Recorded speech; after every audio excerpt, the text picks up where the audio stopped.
Okay, YouTube, welcome back to Grand Tactician, the Civil War. Still waiting on that first battle, but we are getting our troops and things in order. Ooh, we do have enough for market reform. Let's go ahead and invest a little bit in market reform because this is going to help improve all of those little market buildings that we have been putting up.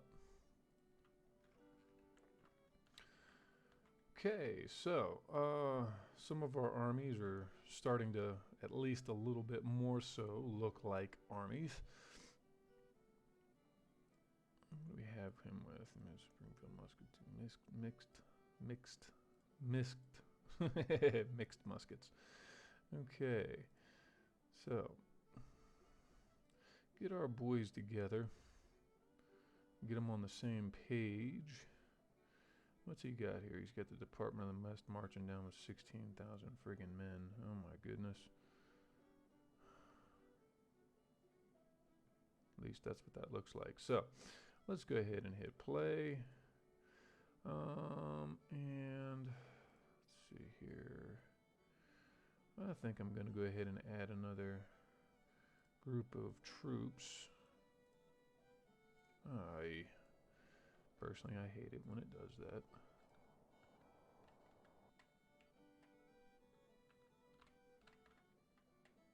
It's one of those things. It's like double clicking makes sense, but I didn't double click on anybody. So just yeah, be aware that sometimes it's a little touchy. Pendleton, Withers, no, I don't know. Gladden would be good there, but let's see here.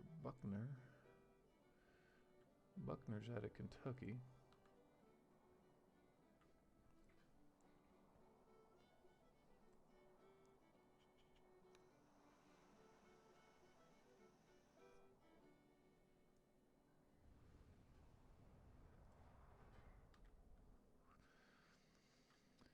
Slack's out of Missouri. I think I'm going to go ahead and get somebody out of Missouri so I can up the loyalty a little bit from Missouri. And I'm going to go ahead and recruit some troops. Where from? Let's see here. Texas, I got 4,000 guys. Tennessee,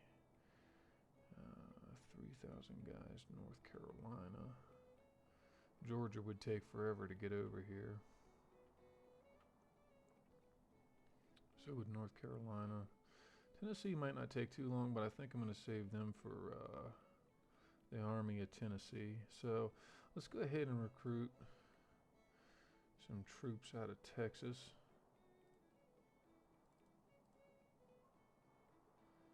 And these guys are going to be that. And some more boys out of Texas. There we go. We can recruit some boys out of Texas. Let me see here. The cosmetics thing is really just a matter of preference or taste. You know, what do you want with it?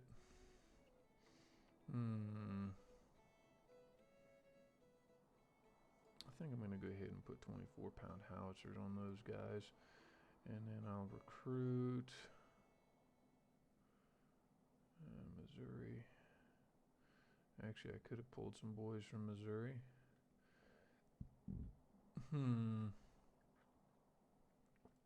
But let's bring another brigade of guys out of Texas.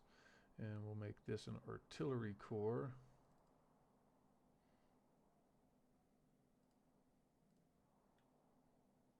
Why not?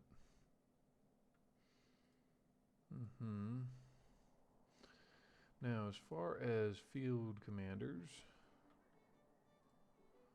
no, Pickett, no, I'm saving Pickett. Whiting,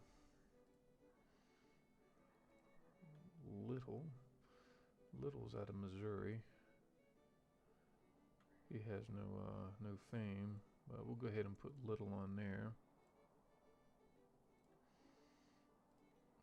And it's a question that I have for other experienced players out there: is does it matter if you put like artillery commanders in charge of infantry brigades, or cavalry commanders in charge of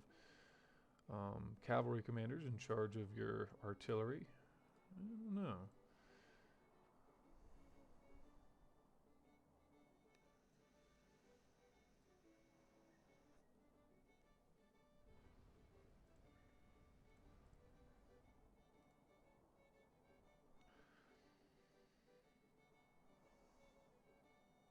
He might do well out here, so I'll go ahead and put Heth in charge of that. And Breckenridge was a artillery commander, I do believe. I mean, he had an entire battery named after him.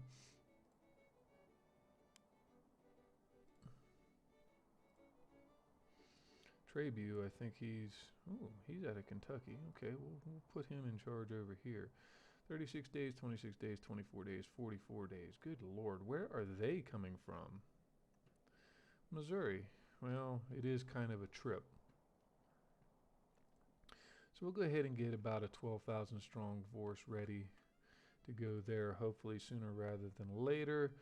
Donaldson, Pillow, Zollicoffer.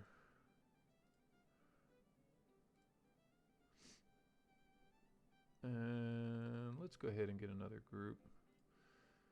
And do I want Johnston? Who do we want over here? I'm going to stick with Tennessee for this place for now. So let's go ahead and limit this to Tennessee commanders. Cadmus, Wilcox, McCown, Nathan, Bedford Forrest. I have...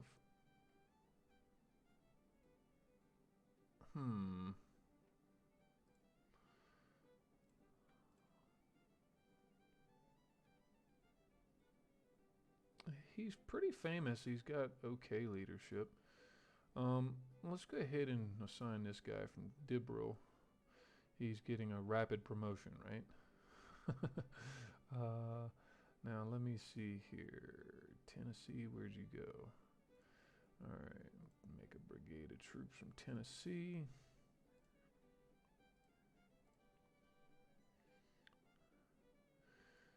Make these more or less some kind of a sharpshooter regiment. And Withers, I'm saving Withers for another front. Russell, Stevens. I'm just kind of putting guys in here for now. Forrest is going to lead the cavalry down there, I want to say. Cadmus Wilcox is out of Tennessee, so let's put Wilcox in charge of them.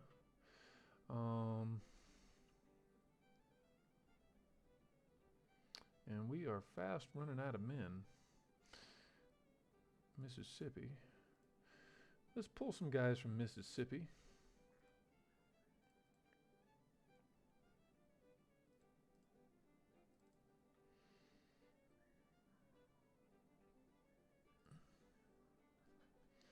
Like them blue jeans. I don't know why. The blue jeans look real nice.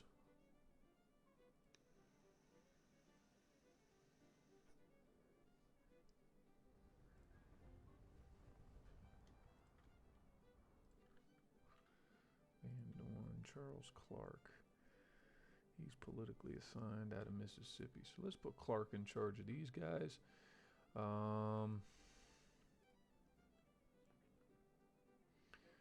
I got no howitzers left. How much do those things weigh? 13, 16. Ugh, those 12-pound field guns are freaking heavy. The howitzers are a lot more accurate, though, and that's kind of why I like to stick them in early. But the 6-pound field guns have better range, at least, than the 12-pound howitzer. So I like to try to put more field guns. I like to try to put more field guns than howitzers. But the howitzers, again, howitzer makes a good mix. Makes a good mix as far as abilities to pound away at field works and things like that, because the higher trajectory. So let's go ahead and pull these guys from Kentucky. they're probably going to take forever, 45 days, yeah. Lots of Kentucky artillery in this group. Shoop's out of Florida, Bowen's out of Missouri, but Bowen is a cavalryman. Pender's out of North Carolina, but I think I like Pender elsewhere. Johnston, Stephen Ramseur out of North Carolina. We could use him. Long, on the other hand, has a chance to make good waves over here. So we'll go ahead and put Long in charge of this artillery battery. Okay, so we're going to have another force of about 12,000 men there. Take a look at the front lines real quick. See, the Union's got a lot of territory here. And if this army, Department of the West, that's kind of a big force. That's rather scary. Oh God, they're going to be 23,000 strong coming down here.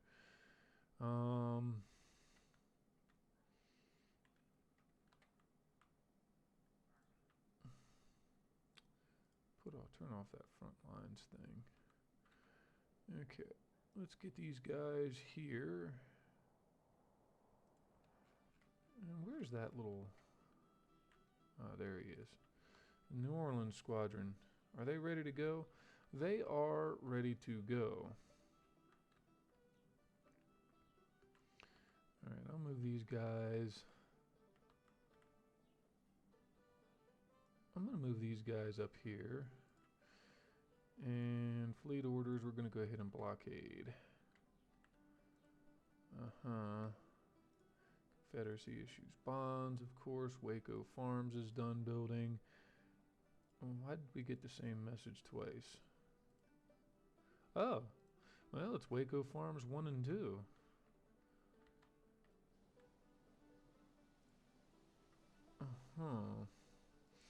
Okay.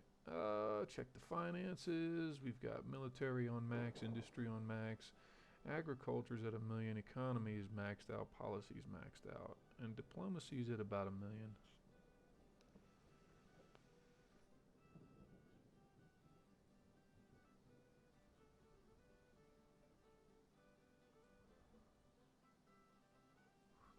Let's go ahead and put 2 million into diplomacy because that gives us the ability to open up some trade deal projects and whatnot.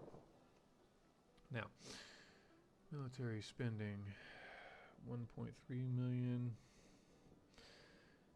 And like I said, I think what I'm going to do first is go straight for Confederate rifles. So another 700,000, and I'll be able to start building Fayetteville's, Richmond rifles, Richmond carbines, things like that.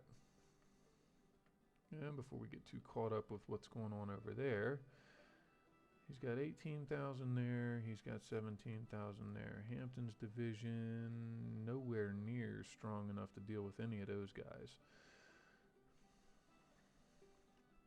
All right, and maybe, hopefully, I'll be able to start discussing some perks today. Jesus, he's got 12,000 men there. It's part of the trick with the Confederacy is balancing certain things. Let me see here. What are we doing? We got industrialization number 2 going. Should I go for militia 2 next?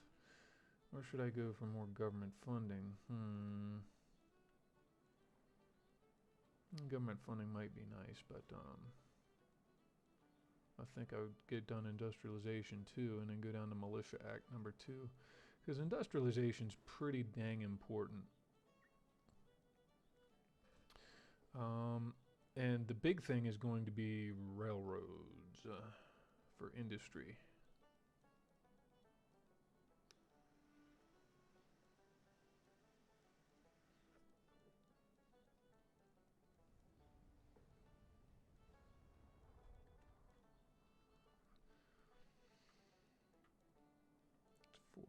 million for that subsidy, and that's 6.2 total for that subsidy. Good grief. Some of these subsidies just take forever.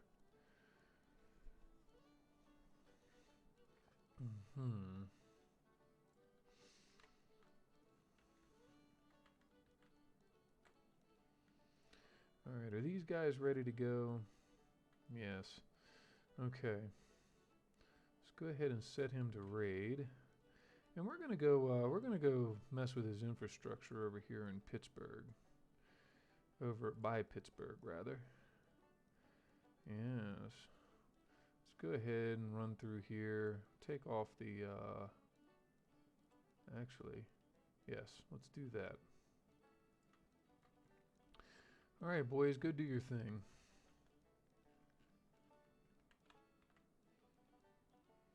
And he's got an army that's going to approach 16,000 men coming in over there. Oh my god. Where are all these men coming from? Get used to, if you play as the Confederacy, get used to being outnumbered and therefore outgunned. Maybe not outclassed, but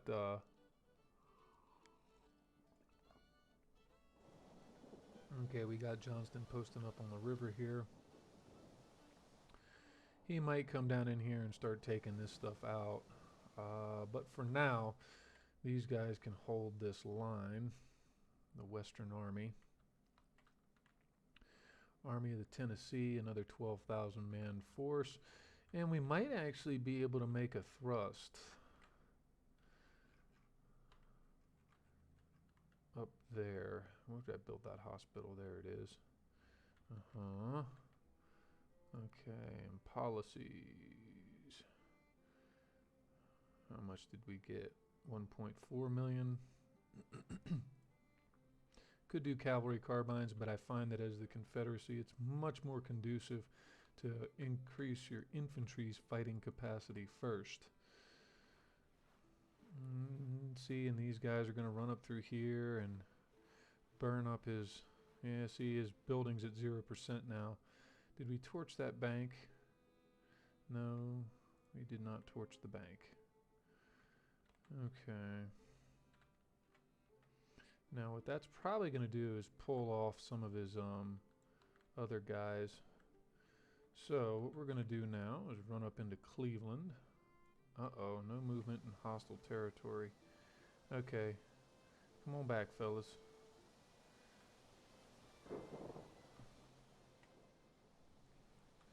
At least we torched some of those that ironworks.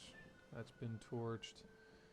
The other manufactories, though, that thrust into Pittsburgh, I needed to wait just a little bit longer to get their readiness up.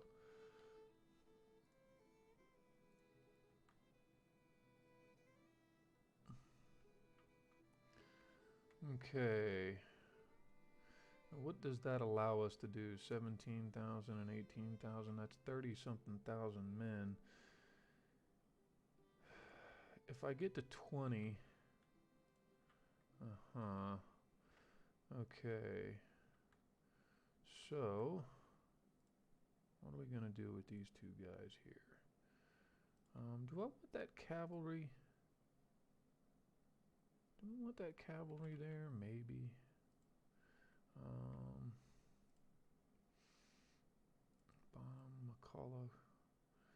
McCulloch is out of Texas. That's why. I'm going to go ahead and put Pendleton, Lawton, Buckner Sr. Where was Withers? Cooper, he's got a lot of fame and leadership.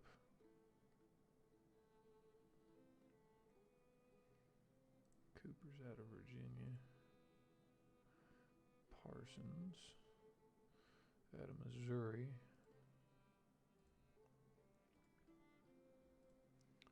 Where did oh, there he is. I'm gonna put Withers there. And that way I can put McCulloch.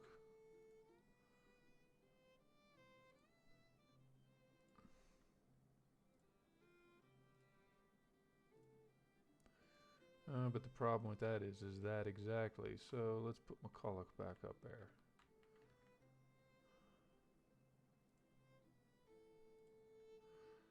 Withers is kind of an inferior commander, isn't he?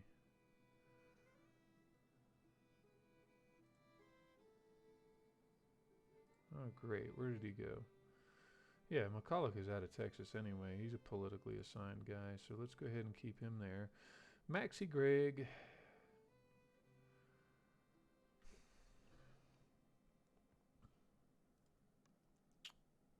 Okay. Let those guys build up some XP while they're here. Alright, good. Hampton's division, I can start scouting. Now, there again, what stance does it help to have your armies in? Not entirely sure. I know for raids, you kind of have to set them in raid stance or else they don't do anything. Scouting is good though, because what it does is it allows you to kind of increase your intelligence in a given area. Very, very important ability.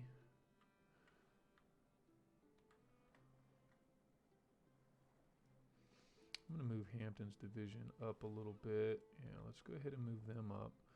And then the army of the Shenandoah. No. Yes. Engineer Corps 1, I'm going to bring you back over here. And I'll move the army of the Shenandoah back up there.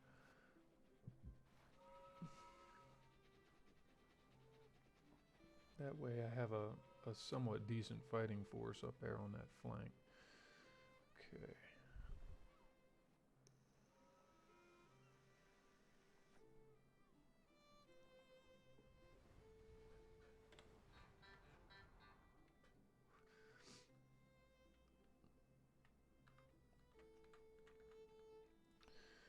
Now, what do I want to do here?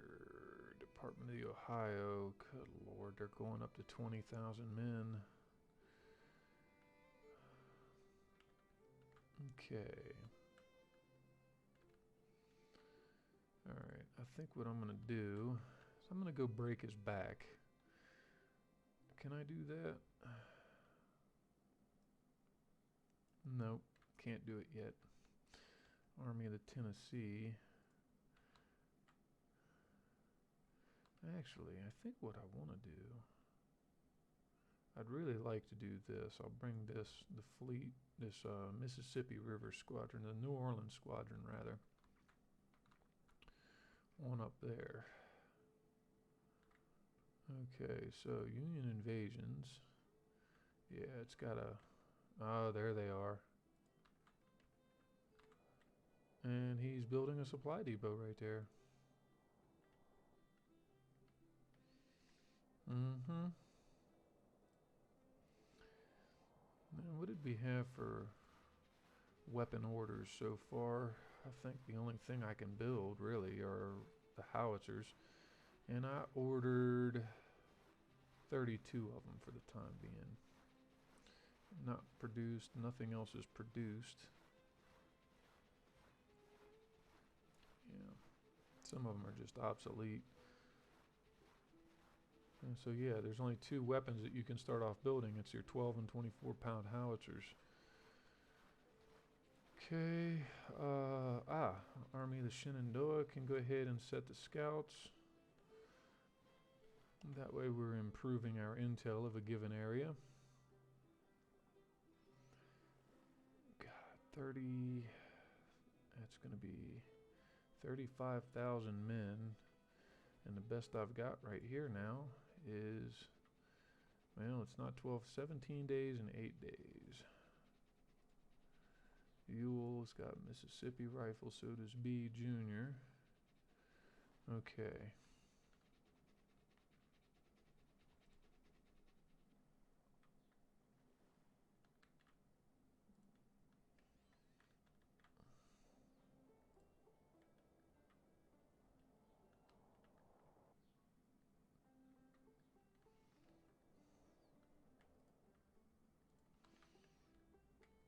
Now, one of my early goals is going to be to come down here and capture Fort Monroe. He's got 190 men in it, though. Maybe I'll leave that alone for the time being.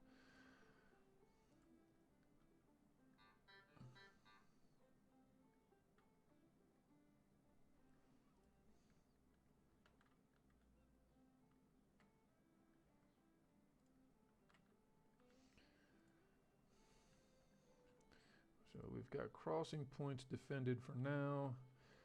That Department of the Ohio is probably going to become a major thorn in my rear end.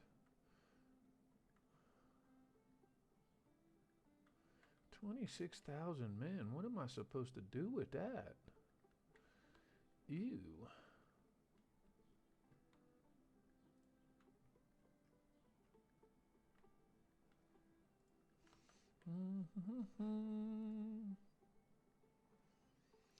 Maybe we can make something happen here. We'll let them get up into the green readiness, and then see about going on up in there again and taking out the rest of that. That bank is kind of a big deal. It'll hurt his funding for sure. Manassas Junction Depot is done.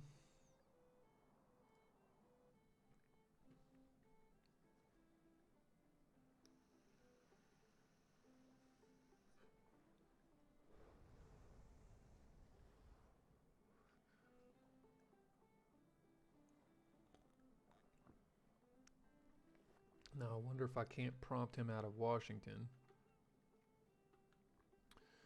What happened to that group of guys? That's a little worrisome. There was a group of guys over there by Cumberland.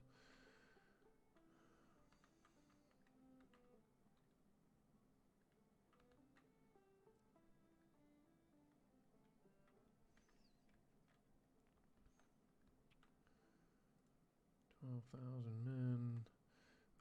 If I could get that army up and running a little faster, 13, 6, 31, 26. Maybe wait 2 weeks. Maybe wait 2 weeks on that specific one.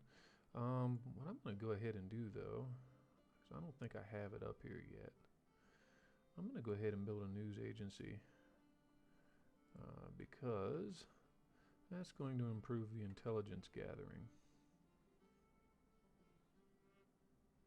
up in this area.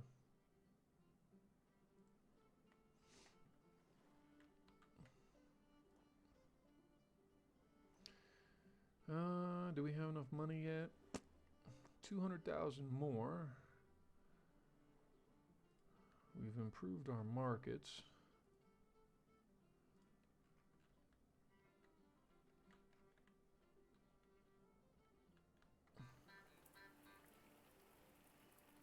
Knoxville. I'll tell you what, I'm going to go ahead and put a market here in Knoxville too. Because there's a couple of bridges there. 1.4.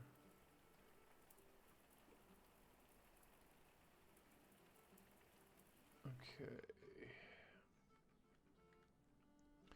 And actually, there's a rather nice port in Wilmington, so let's go ahead and build a market down in Wilmington as well. Okay. Savannah. And we've got a fleet here.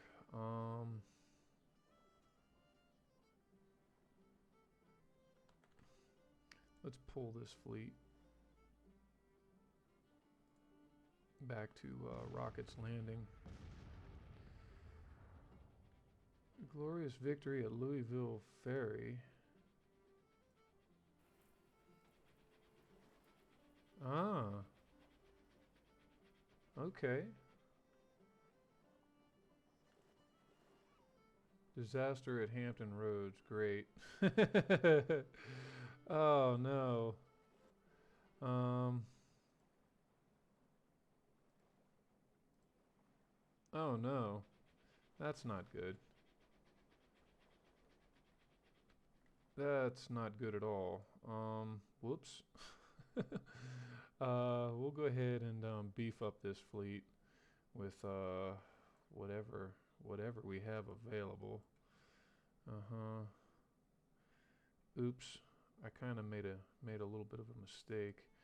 Go ahead and throw these schooners in here because they're not doing anything in port. They're just going to add guns to that fleet. And the CSS Fulton, why not? Let's put that in there too.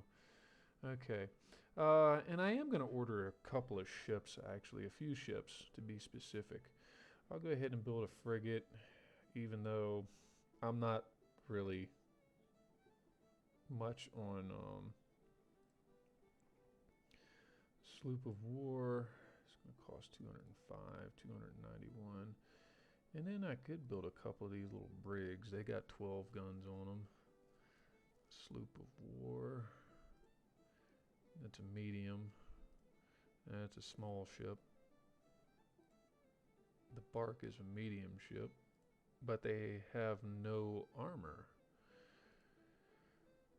Alright, so let's see here. I'm going to go ahead and see about ordering 2 sloops of war.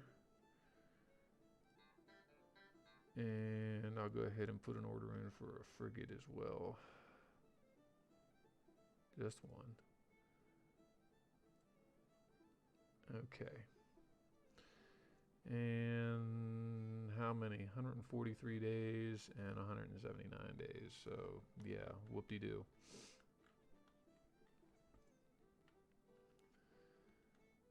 I forgot to arm that fleet, and I neglected to remember that that stupid fort was right there. I would have been better off sending them down into Norfolk shipyard, or the Gosport shipyard, rather, over there in Norfolk.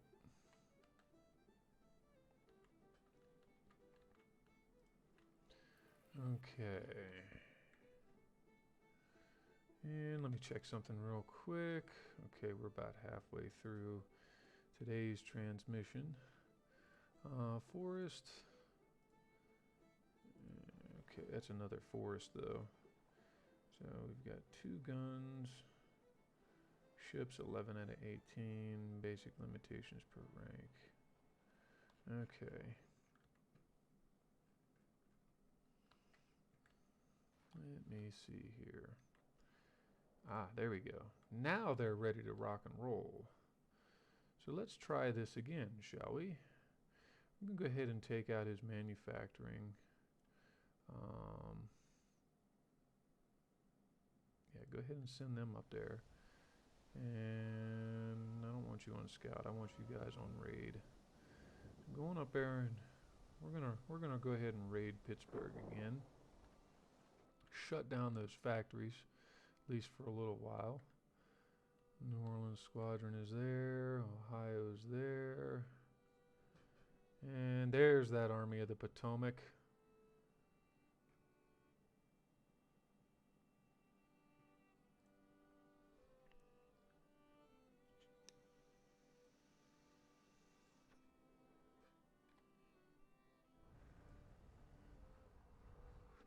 Okay, so we have Army perks available. We have Siege Train. And actually, those 2 engineer corps that I formed, I found that it works really well to put that on them because you use them to attack forts. Engineers and mechanics build stuff faster, forts, depots, telegraph stations. What I'm going to go with, though, first on the Army of the Shenandoah is an ambulance corps. It's going to reduce your speed due to wounded soldiers by 25%, and the mortality rate of the wounded actually goes down. So this greatly improves the longevity of those guys. Though skilled cartographers actually isn't a bad thing too, because it improves movement speed and intelligence gathering at the same time, and you level it up by scouting. So when you set your army on scout, that'll just sit there and build right up. So better movement speed, and it'll actually start to mark movement arrows. When you get it leveled up enough, it'll actually mark movement arrows on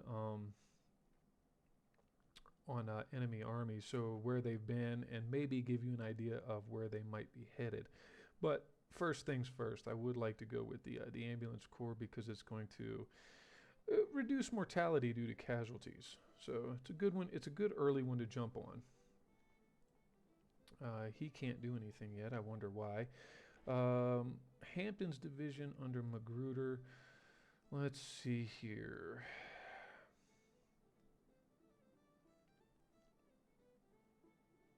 What do I want to put on them? I'll give them skilled cartographers first because they're more so of a floater force.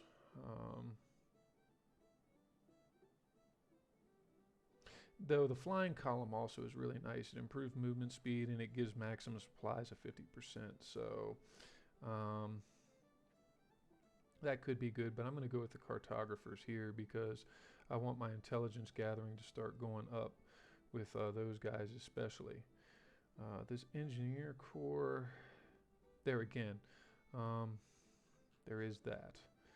Okay, so the Army of the Tennessee, are they ready to advance? Yes, let's bring them up to, and this is a really risky maneuver, but you see these arrows, that's due to your intelligence. It tells you where they've come from, and again, give you an idea where they might be headed. Western Army. How is he not gaining experience? Those guys have been just they're kind of chilling there. Maybe they're too far away from the military academies. I don't know if that has anything to do with it yet, as of yet. So what I'm going to go ahead and do is I'm going to go ahead and move this army up into Louisville and sort of break his back. And Kentucky's one of those borderline states. So if you capture enough territory in Kentucky early, it will allow you to convert, as it were, Kentucky to the Southern cause. All right, so let's go ahead and resume speed. And it looks like we are going to get a fight. And it's against how many men? 17,000. How many does Jackson have? Oh, no. This is not good. Oh, crap. This could be disastrous. Though his reinforcements don't show up for 13 hours, so the idea here is that if we spank this first group within enough time,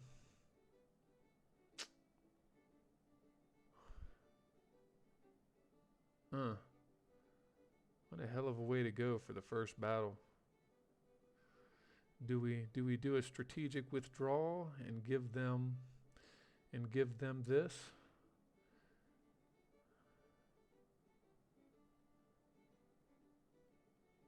I can't believe that the Engineer Corps isn't supporting. They're within reinforcement range. That's the command range is what allows you to oh, there they are. They're 25 hours out. That's crazy. They're right here.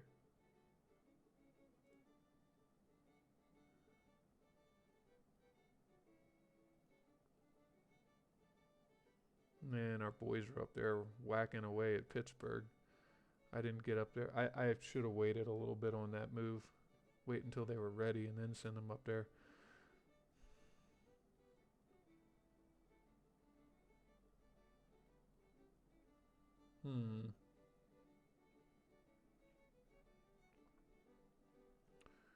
14,000 men, and the Engineer Corps doesn't have much.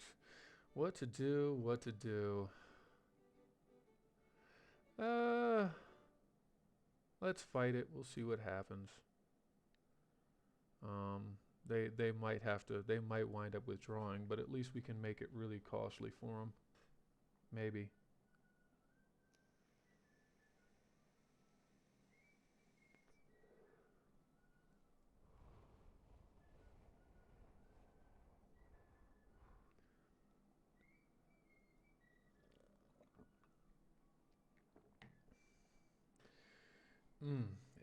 It's worse than 2-1, but if you can get good defensive positions, you can tend to hold off a much larger force, spank them around a little bit. Of course, the really big problem here is that it's early and we don't have access to any what we could call decent weaponry. Oh boy, this might be. This might not end well.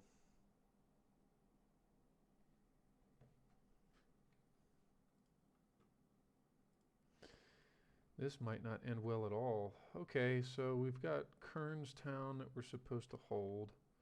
There's Winchester, which doesn't make sense because we were deployed up north of Winchester. But anyway,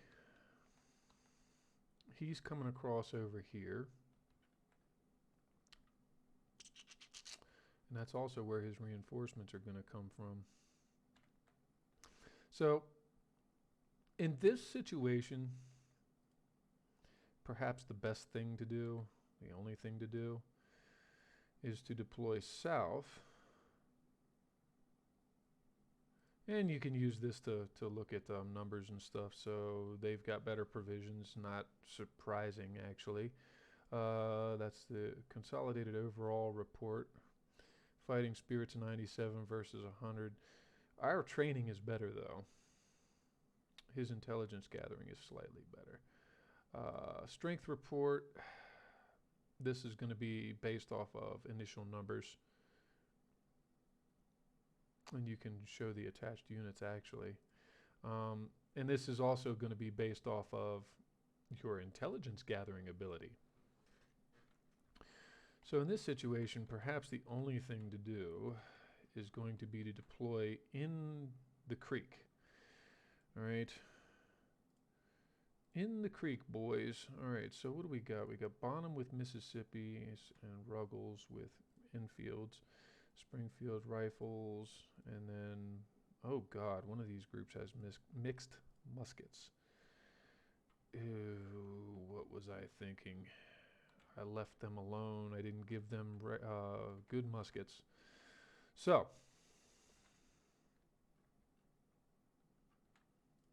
I'm going to go ahead and take Bonham's boys first. And we'll put them right here for a second. Okay.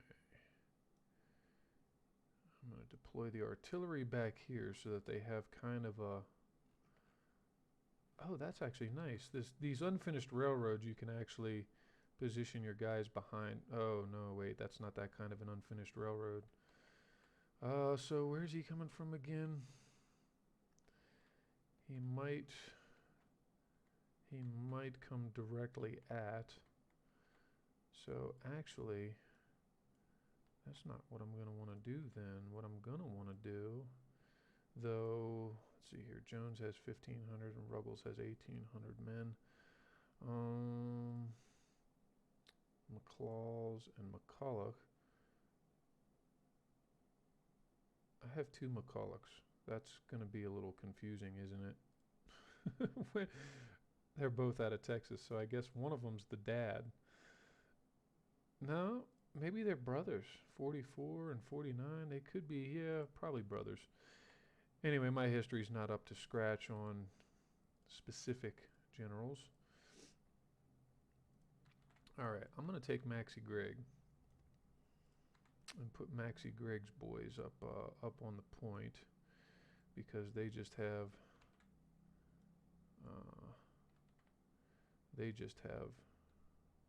42 Springfields. And I'm going to put this artillery right back there. Right? And artillery, it's kind of a tricky thing, artillery. It's a matter of getting used to how their arcs of fire work, because sometimes it really makes no sense. And then McClaws, I'm going to put him out on the other wing, or should I put him over here just to keep an eye? In case he decides, well, actually not in case, he might very well decide to come right down here. So that's going to be another issue entirely. We'll cross that bridge when we get there.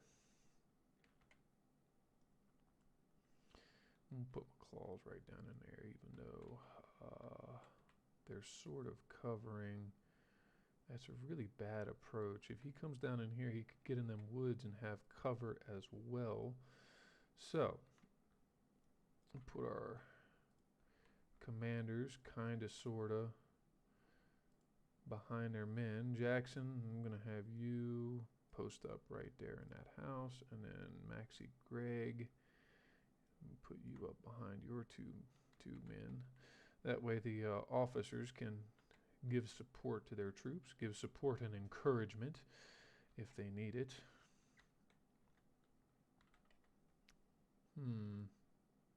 Now I'm curious. Oh, that's my howitzer.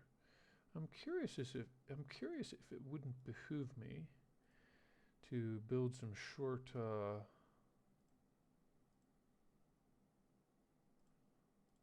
breastworks.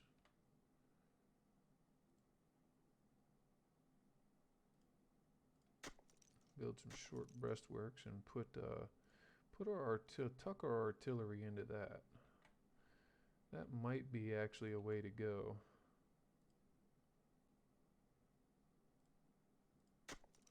Give them a little bit of protection. And it doesn't seem to hurt their arc of fire any, so there is that. Okay.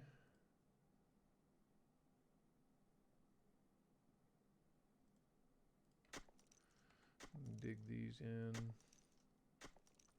And there we go. Okay. And our reinforcements, if they're coming, all 24 hours away from Strasbourg. So yeah, you can, right there. Okay, that's really our only spot, I think, anyway. All right. So, this is an initial setup. It might not be the best. We will see. All right. Let me double check my time real quick. About 15 more minutes on today's transmission. And something you can do if you really want is make a save at this point. But this is going to be my Sagas campaign, so I really don't like the idea of making any kind of waypoints. So let's get to it. Now, something that you can do. Oh, crap. I forgot all about Jeb.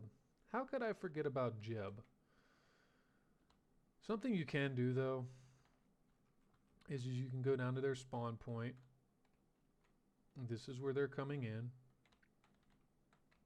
And you can kind of actually, it might be cheating. However, the reality is that yes, you could observe columns of smoke and dust being kicked up by troops on the move. So, is it cheating? Is it dishonest? I don't know. If you want to look at it that way, fine. But probably not, actually. Now, something I do like to do, though, is try to get my cavalry in a position to where at least they can observe as the enemy marches along. But in this case, I don't think I'm going to want to do that. I'm going to want to keep Jeb's boys close by. So what I'm going to do is I'm going to put Jeb out on the wing over here. No, not there. Let's put Jeb over here in the woods. And that poses another problem, actually, because he might decide to roll around. But typically what they do is they come right for the flank. Or not the flank, sorry. What they do typically is the AI seems to like to head directly for the objective points. And see, there he is. He's got his men strung out here, and he's going to be bringing them down this road, the Berryville Pike. Okay, and you'll notice I'm zooming in. If you can't hear it, that's because you can hear their marching too. So realistic from this distance, probably not. However, keep in mind passive scouts and things like that. Not to mention, from here, oh god, these guys are down in a hole. That might not be good. That might be really bad, actually. The weird thing about these breastworks is, and I mean, I know in reality they would cut notches in here for artillery to fire through, um, but if they're not close enough to them, they actually kind of obstruct their line of fire. So it's something to keep in mind for placement of breastworks. Ah, there they are. Okay, so let's see here. Can we see them moving around from there?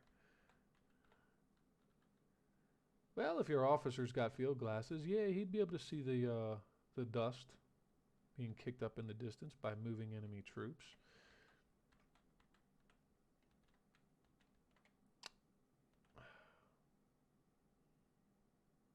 I almost want to kick these guys back because that hill is going to be a problem. It's going to be a really big problem, I think. And that's the other thing. We're on the low side across this creek. Ugh, I might have botched this one. We'll see.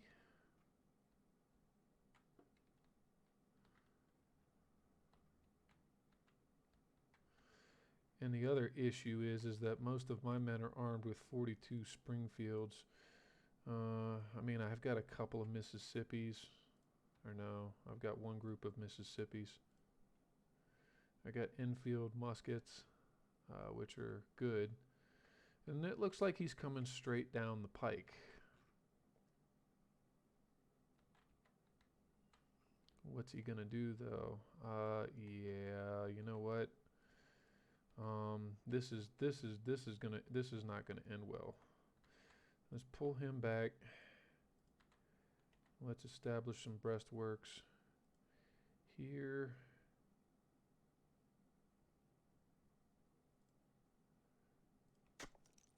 And here.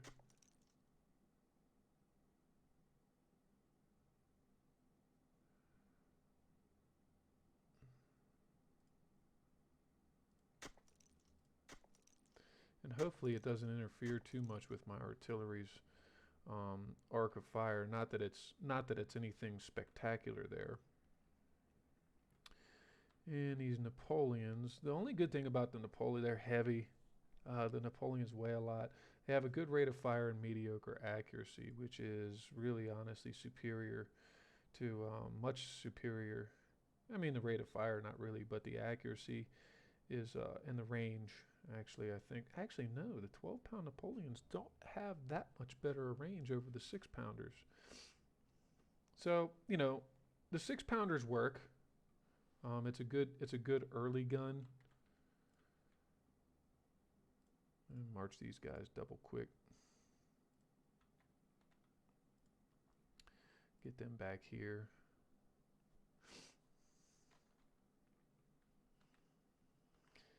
Okay, so it looks like he is in fact going to wrap around this flank. So I'm going to get my Mississippi rifles. Go ahead and start digging in over here. And I might just bring Ruggles, or Reynolds rather. Sorry, Ruggles is in charge of, no, Ruggles. Yeah, I'm gonna want Ruggles over here.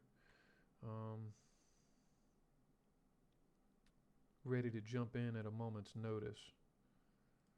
And we'll go ahead and retreat them now while the opportunity is there. But it also, and that's another thing I was kind of concerned about. This again, this might not end well. It's a distinct possibility at this particular juncture in history, as it were.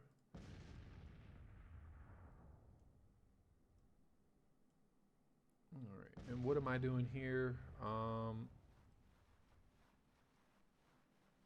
actually getting my guys into position so that they can just work on those breastworks from there. And maybe it was a mistake pulling Ruggles for now. Yeah. Tell you what, Ruggles, I want you back over here. Get up there. And I'm going to deploy skirmishers.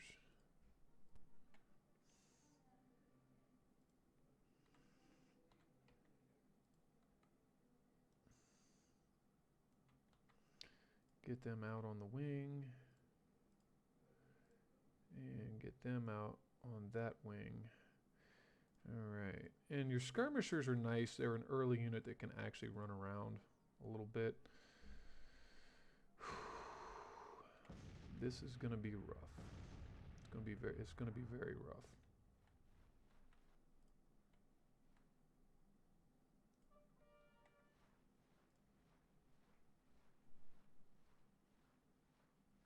Yeah, and see, this is cutting into this field of fire right there.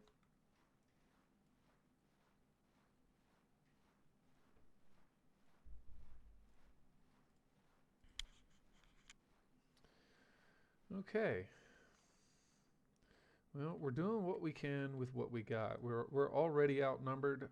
It's fixing to get a whole lot worse. Can these guys hold the line? And maybe there's some mistakes I made very early. It's a possibility. Yeah, it seems to behave different pretty much every time, actually. Let's get Kirby's boys up there, skirmishing with them a little bit. Skirmishers have one advantage. Yes, they're outnumbered. But because of their loose formation, it's almost like a waste of ammunition. You know, sometimes you gotta just go in and get them out. Yeah, this isn't gonna go well. But I got two skirmisher groups that are working this guy. Maybe we can grind him up a little bit and hurt his morale before they can become a bigger problem. And you'll notice these little ticks down here. First battle, casualties. The reds are obviously things that are detracting, and the green is stuff that's going well for them.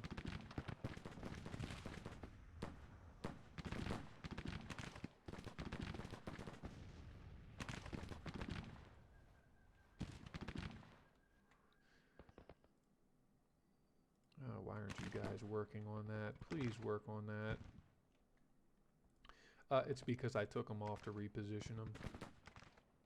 And yeah, that's getting in the way of my artillery. So, we're going to have to figure something out here.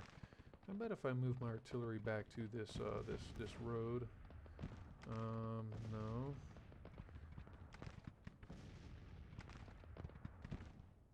How about if I move them back over here? Pull back at the double quick, fellas. And you guys pull back at the double quick. This artillery actually is in a really good location, so we're going to leave him there. And pull skirmishers.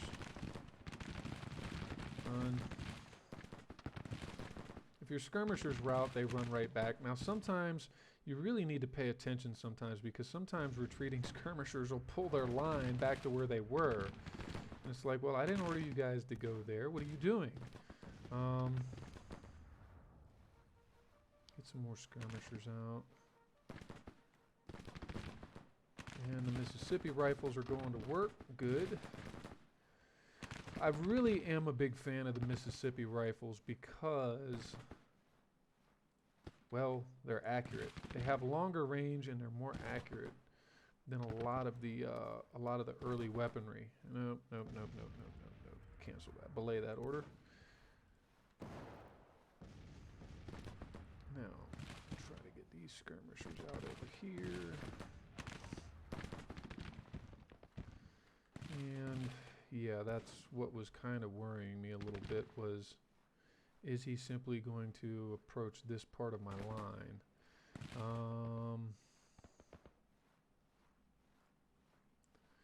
There we go. We got our artillery back far enough, so now they can shoot over our guys. Artillery positioning is very important.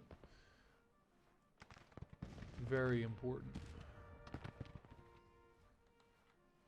Okay, now what I'm going to go ahead and do is I'm going to order these guys to launch a bombardment right there. And you can adjust the size of the bombardment circle, and the more accurate artillery, the tighter that gets, obviously.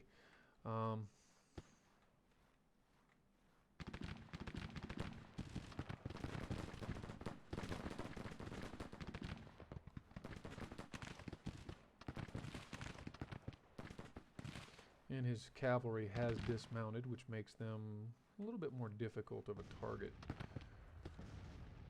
Okay, I need you guys facing over that way.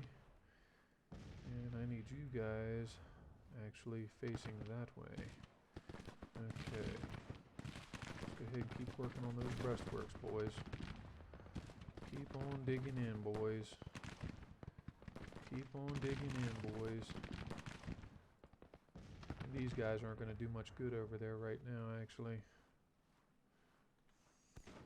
Oh, man, this is 13,000 and 29,000. 15,000 men facing off against all of this. Good freaking grief.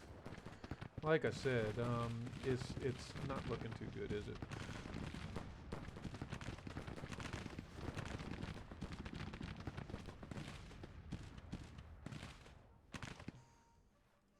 Ruggles, I need you over there. You boys fall back here.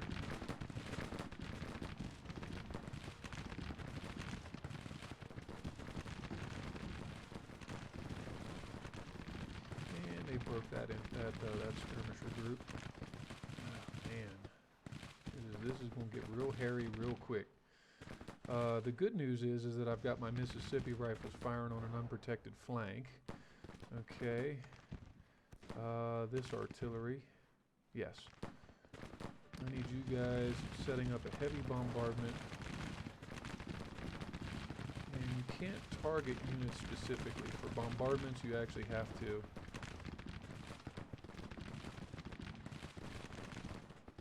Okay. He's pushing on them.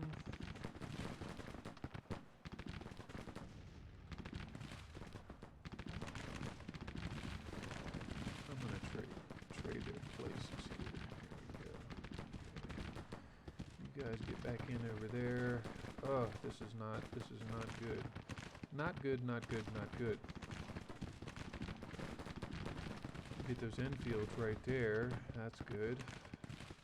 That'll help.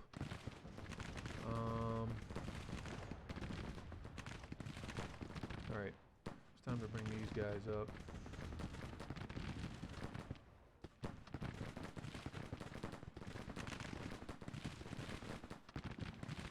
Hold tight, boys.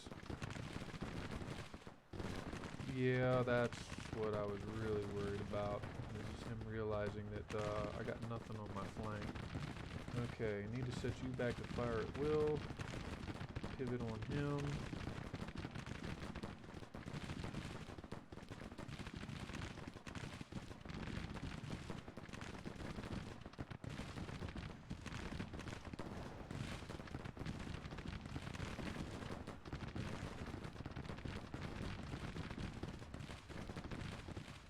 You guys are moving as fast as you can, I understand.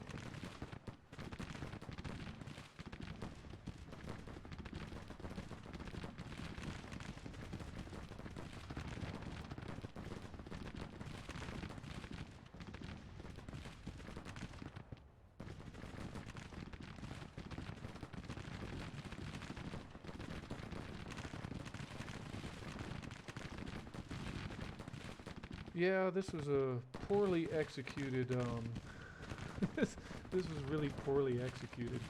Oh god, he's just pushing in there with 30 fucking thousand men. 40, or 4,000, or not 30,000, 4,000 fucking men. Oh my goodness. He's wavering. If we can push on him, might be good. And it looks like Kirby Smith is broken beyond repair.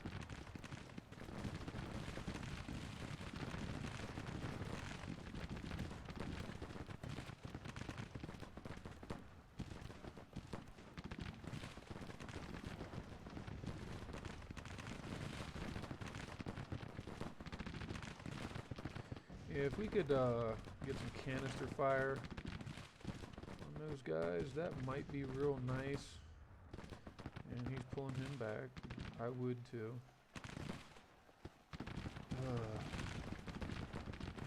So much for the first showing. Good lord.